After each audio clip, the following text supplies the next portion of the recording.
பாதிக்கப்பட்ட மக்கள் எல்லாம் வேதாரண்யத்தில் மார்க்சிஸ்ட் கம்யூனிஸ்ட் கட்சியினர் நிவாரணம் வழங்க கோரி மனு அளிக்கும் போராட்டத்தில் ஈடுபட்டனர்.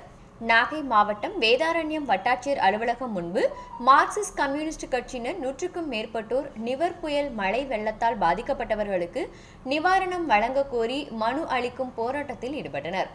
போராட்டத்திற்கு பின்னர் நிவாரணம் வழங்க கோரி கோரிக்கை மனுவை வருவாய்த்துறை அதிகாரிகளிடம் மார்க்சிஸ்ட் கம்யூனிஸ்ட் கட்சியினர் அளித்தனர். அப்போது மனுவை பெற வட்டாட்சியர் வராத காரணத்தினால் ஆர்ப்பாட்டத்தில் ஈடுபட்டனர். காவல்துறையினர் பேச்சுவார்த்தையில் ஈடுபட்டு உதவி தாசில்தார் மனுவை பெற்றுக்கொண்டார். இதனால் சிறிது நேரம் பரபரப்பு காணப்பட்டது.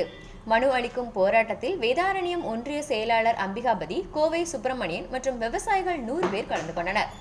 புயல் வெள்ளத்தால் பாதிக்கப்பட்டவர்களுக்கு நிவாரணம் வழங்க வேண்டும் என்று மனு கொடுக்கிற போராட்டம் வட்டாட்சியர் அலுவலகம் முன் நடைபெற்றுக் கொண்டிருக்கிறது. வேதாரண்யத்திலே கோடிக்கணக்கான ரூபாய்களை செலவு செய்து புதிதாக வட்டாட்சியர் அலுவலகம் கட்டப்பட்டிருக்கிறது. அந்த புது அலுவலகத்துக்கு சென்று போராடுவதற்கோ மனு கொடுப்பதற்கோ அனுமதி இல்லை என்று அரசாங்கம், காவல்துறையும் சரி வருவாய்த்துறையும் கூறிக்கொண்டிருக்கிறது. பழைய அலுவலகத்திலேயே இந்த போராட்டங்களை நடத்திக் கொள்கிறது. பழைய அலுவலகத்தில் போராட்டம் நடத்திவிட்டு மனு யாரிடம் கொடுப்பது?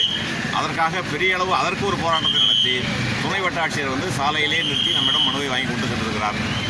ஆக தாலுக்கா அலுவலகத்துக்கு செல்ல வேண்டும் என்று கேட்டு அதற்காகவே நாம் போராட வேண்டிய சூழலில் இருந்து கொண்டிருக்கிறோம்.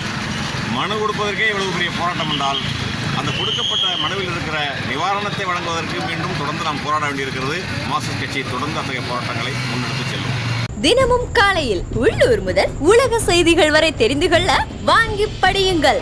மக்கள் ராஜ்யம், தினமும் உங்களோடு. உடனடி செய்திகளுக்கு www.மக்கள்ராஜ்யம்.com.